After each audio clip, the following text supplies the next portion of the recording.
What's your favorite movie? What's that movie that never gets old for you? The kind that you want to recommend to everyone you know. If you're like most people, your favorite movie is one where the hero saves the day, or one where the underdog wins the championship, or where two people fall in love despite everything that tries to keep them apart, or one that takes place in a faraway land, somewhere that captures your imagination, or a faraway future, one that expands your idea of what it means to live, or one that's about a group of people who really make you laugh. But what if your all-time favorite movie is about a bunch of backstabbing college students where nobody is likable and nothing is truly resolved? Yeah, that's more like it. The Social Network. People had reasons to worry that this film would fail. Even though it was set to be directed by David Fincher, The Social Network would have nothing to do with murder, which is thought of as Fincher's specialty. It would also be about Facebook.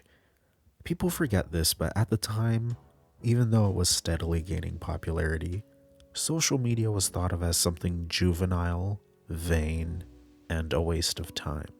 So making a film about it, a drama no less, sounded more like an SNL sketch than a real serious idea.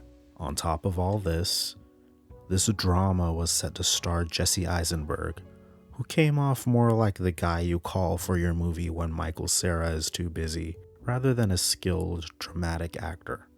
The first scene of any movie needs to let us know what the main characters are all about, as well as establish any major themes through things like tone, action, and dialogue. And the opening of The Social Network tells us plenty. Actually, I'm not sure the opening scene of any other film does a better job at unpacking the themes of its story in so little time. Here's the first line.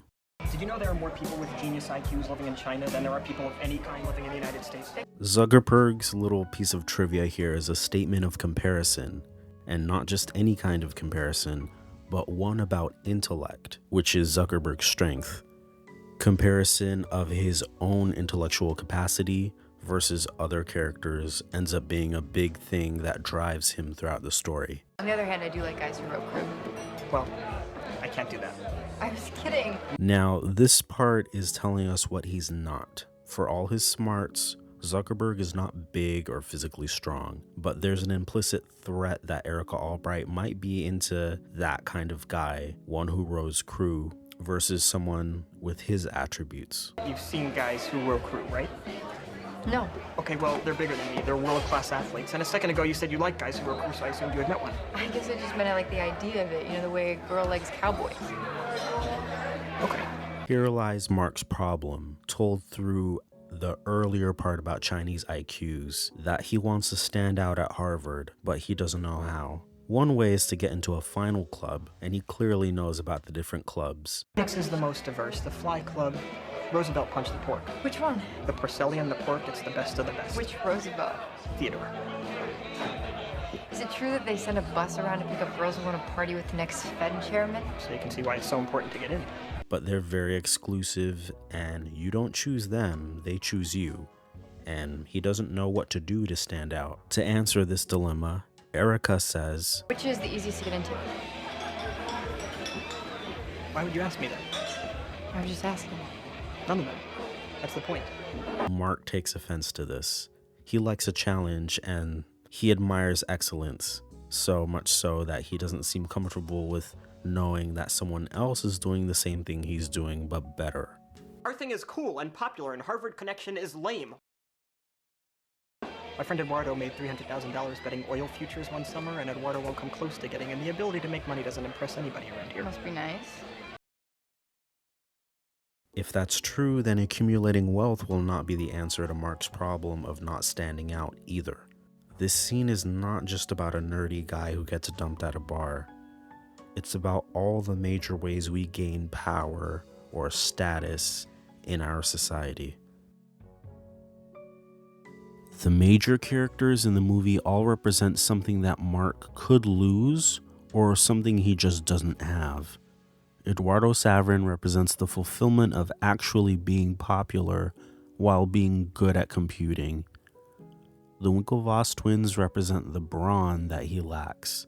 Erica Albright represents the love interest that he wants to get back. Sean Parker, who appears later on, represents taking on your enemies in court and, in the long run, winning.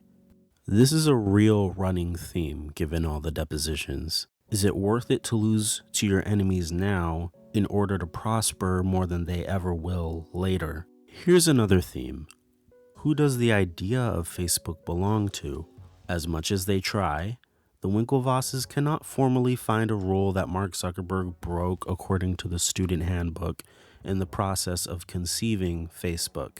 The morality of Mark Zuckerberg, as he's imagined in the film, is a fascinating web of standards. He clearly doesn't mind hacking into the school's database and using other students' pictures for a publicly objectifying purpose, or blogging about his ex, as well as other women, in a deeply insulting way. He doesn't mind suddenly using financial resources for his project without the permission of his own CFO.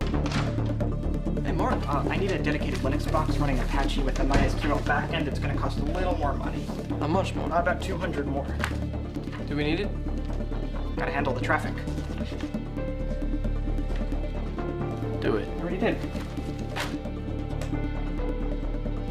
But he knows better than to outright steal the code of another idea. Do you see any of your code on Facebook? Sorry, could Mark, did I use any of your code? And he seems to have this entirely fleshed out ethos about the justification of doing so. Much like his initial hacking of his school servers, or his building of Facebook off the back of Harvard Connection, or his unilateral changing of Eduardo's business contract so that he's left with next to nothing. Mark Zuckerberg doesn't do anything hoping that he doesn't get caught. He always is ready with a righteous defense.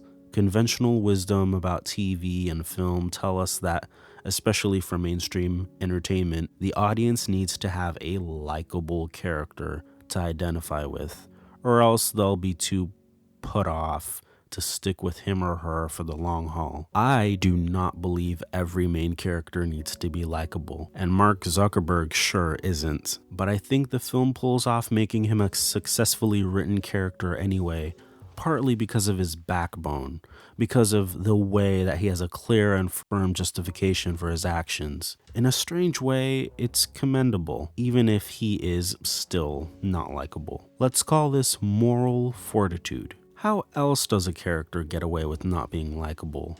If they're engaging. This brings us back to the next most unlikable person in this story, the creator of Napster, Sean Parker.